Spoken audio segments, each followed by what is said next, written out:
That night, in the middle of June, I tucked my two small boys into bed. I kissed them each on the forehead, and I shut the door behind me. It was only then that the tears began to fall. Earlier that night, I checked the balance in my checking account, and there was only going to be $50 left. After all the bills and expenses, $50 for an entire month. Knowing my boys were safely tucked in bed, I was left to ponder my own thoughts. Alone, facing divorce, two small boys, and a job that required my full attention 110% of the time.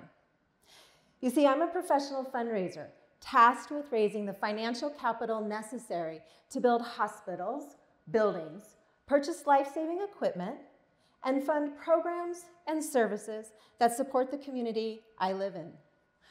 I am innately familiar with what it means to raise financial capital, the kind of currency we are all familiar with. And that night, when I shut the door to my boys' room, I realized I needed to raise my own capital, my own human capital, something that's inside all of us, but we seldom attach worth to it. Raising human capital is one's journey of discovering the emotional, physical, professional, and spiritual assets needed to align you with your true life's purpose.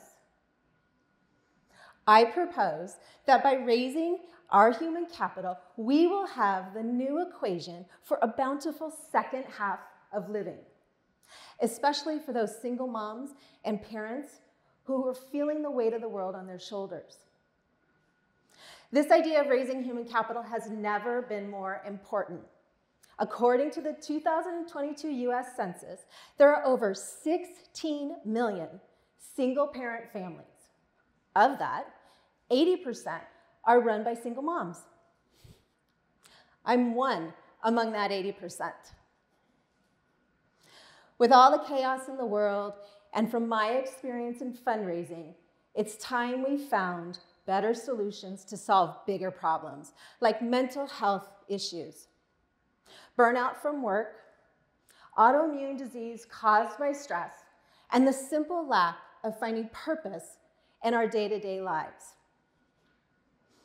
We owe it to ourselves and to our community to find health and wealth in one another. My journey to raising human capital, my own human capital, started on a journey to New Orleans. It was shortly after I had to embrace that nearly negative account balance. It was a chance meeting with a friend and a wonderful talk. On the flight over, the flight attendants made their pre-flight announcements. You all know the one. Ladies and gentlemen, in the event of decompression, the air mask will drop down from above. Secure the mask to your face and breathe normally, and then assist your child. In essence, now I've heard those words my entire life. My father is a retired airline captain, and we flew everywhere. But on that flight, I actually heard those words.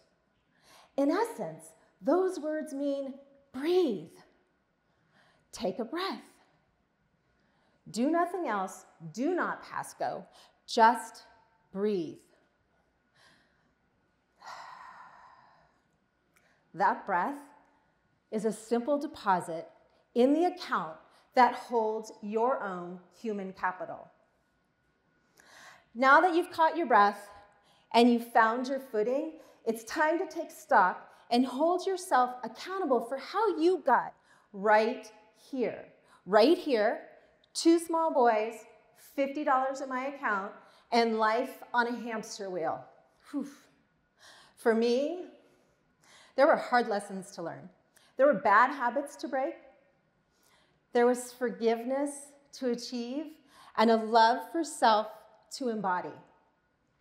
It is not easy to look and see where you might have been a part of the unraveling, but when you see and you make peace with it, A fire ignites inside.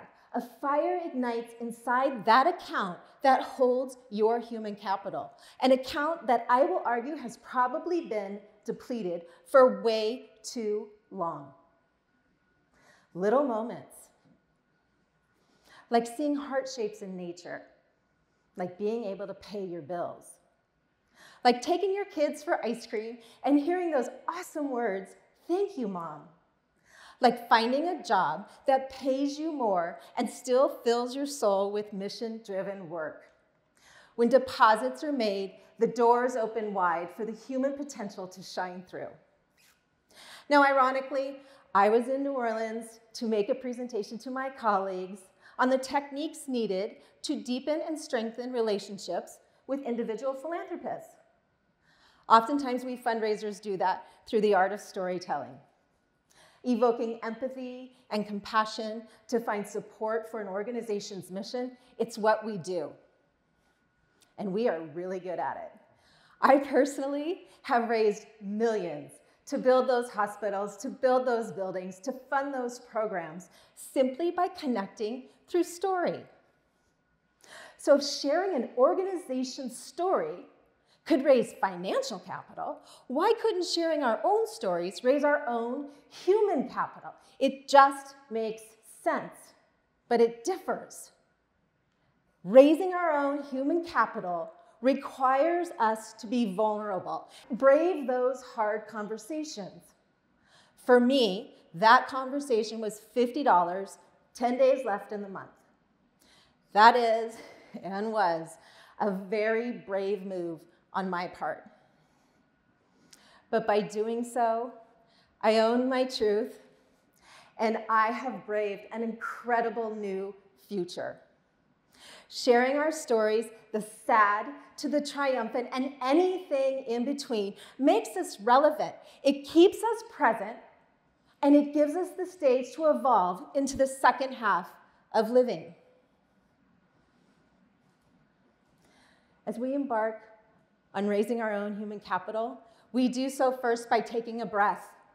Take a breath and just fill your soul.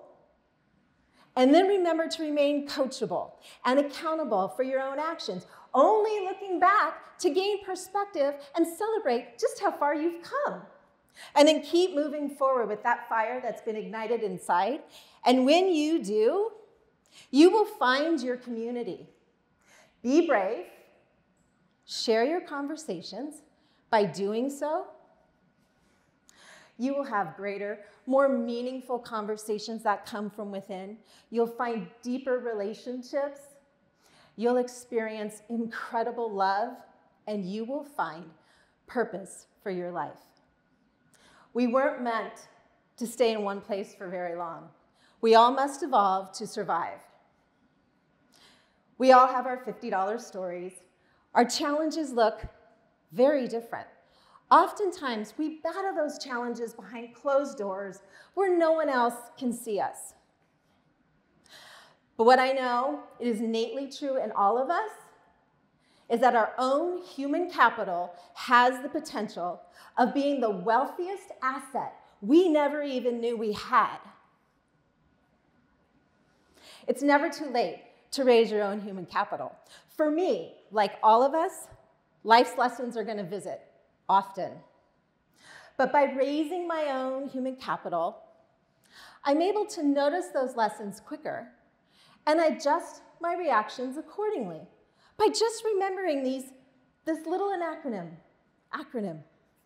Raise, revive yourself, have accountability, ignite that fire inside, and then share your stories. And then be prepared to evolve into the next second half of living. It is never too late. And it just might be worth it, because the next time you reach in your pocket, this $50 is going to look incredibly different. Thank you.